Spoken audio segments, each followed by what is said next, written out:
speech tonight, you accused the government of being long on politics, short on plans. But isn't your speech tonight best described as a lot of aspirational sentences with very little detail about how you will actually do anything?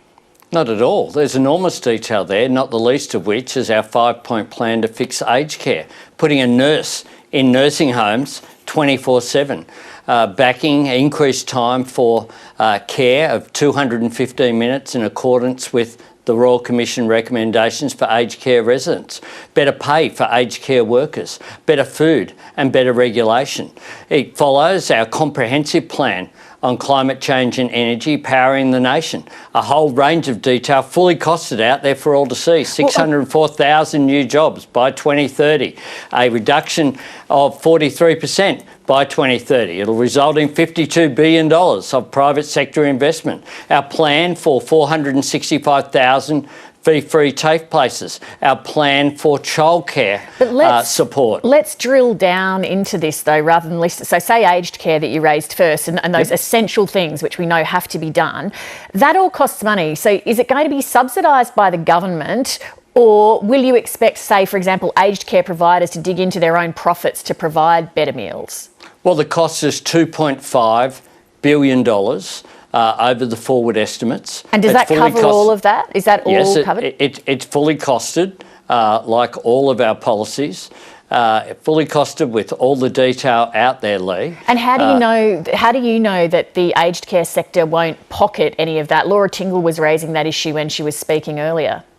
By making the fifth point of our plan is about regulation, making sure there's transparency and power so that every dollar that goes in, there will need to be detail and transparent information about what that money is being spent on, including things like food and care. At the moment, there's a problem with a lack of proper regulation. Now, most aged care facilities, many of them are operating really well. They're caring for their residents, but there's enormous pressure on the system. And the Aged Care Royal Commission came out with an interim report with one word title, neglect.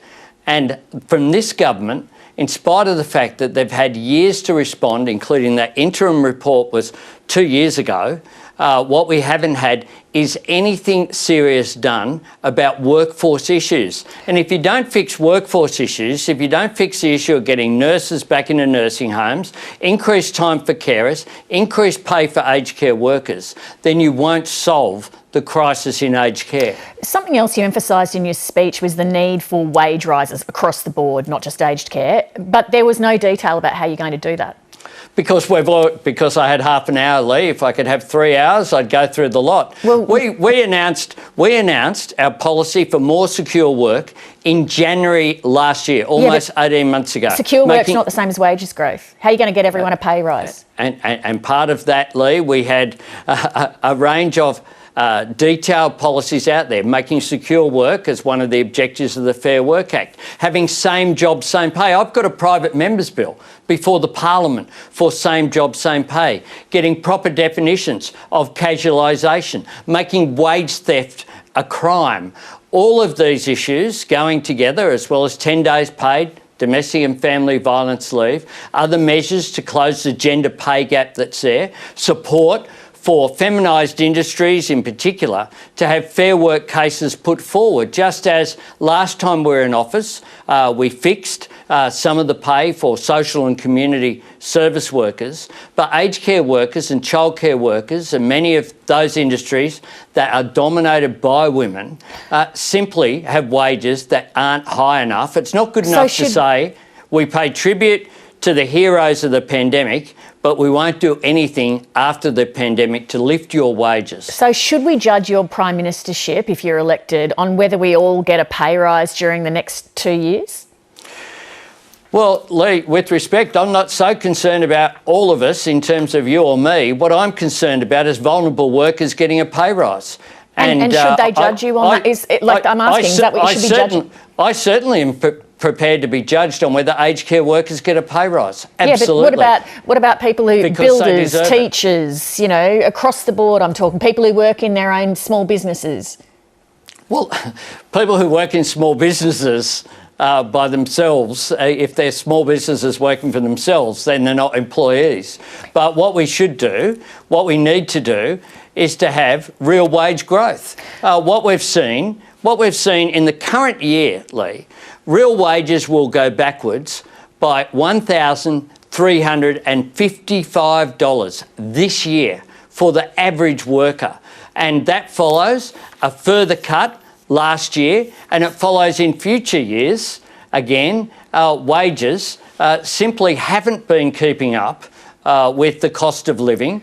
Australians out there know that that's the case. And as I said tonight, it is a design feature of the economic architecture, according to government itself. They're quite proud of the fact that they've held back wages, and workers aren't getting a share of the productivity increases that are occurring, as small as they are. I want to put to you a remark that a voter in Brisbane made to me recently. He's not in politics or the media. It was just a business operator that I met randomly. I asked how he was feeling about the election, and he said, look, the country got through COVID better than just about anywhere in the world. We had so many fewer deaths, and JobKeeper kept my business afloat. Actually, I've done better in the past couple of years.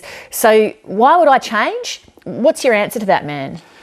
Well, he wouldn't have got JobKeeper if Labor hadn't have argued so strongly for wage subsidies along with employers and unions.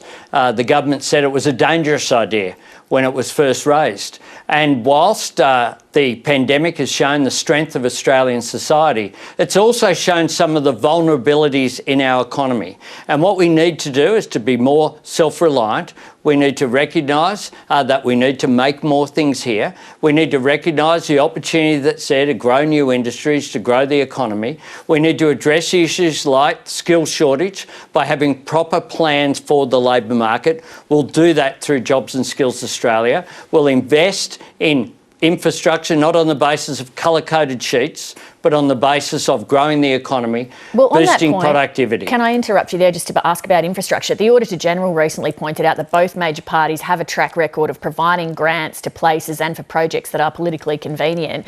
Will you set up some kind of independent body that can decide which projects deserve funding outside of the party political system? There's an idea, Lee. Infrastructure Australia.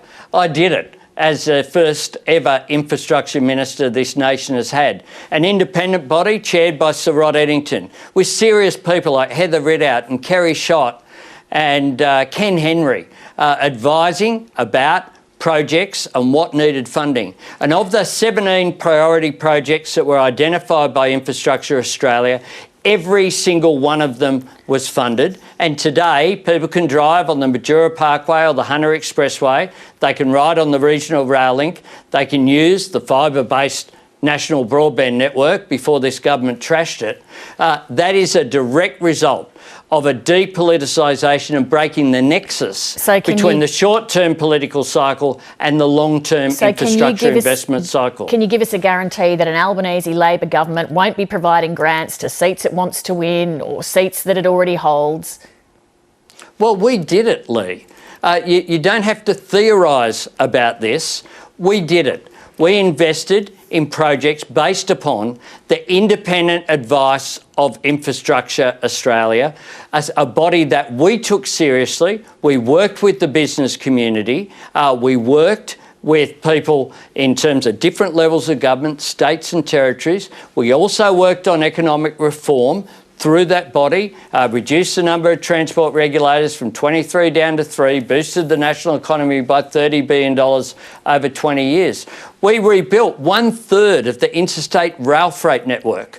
We invested, and in areas like, take the Pacific Highway, Lee, we invested $7.6 billion compared with $1.3 under the Howard government 12 years. Just about every inch of that highway was held by the National Party. It didn't worry us. It was about productivity. It was about safety. It was about nation building. And that is my record. That was my record as an infrastructure minister. And it will be my record as Prime Minister if I'm elected in May. Anthony Albanese, we'll be talking to you again in coming weeks during the campaign. Thank you very much. I hope so, Lee. Thank you.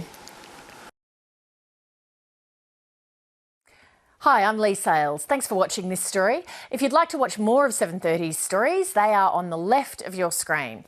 And tap on the button below to subscribe and get the latest from ABC News.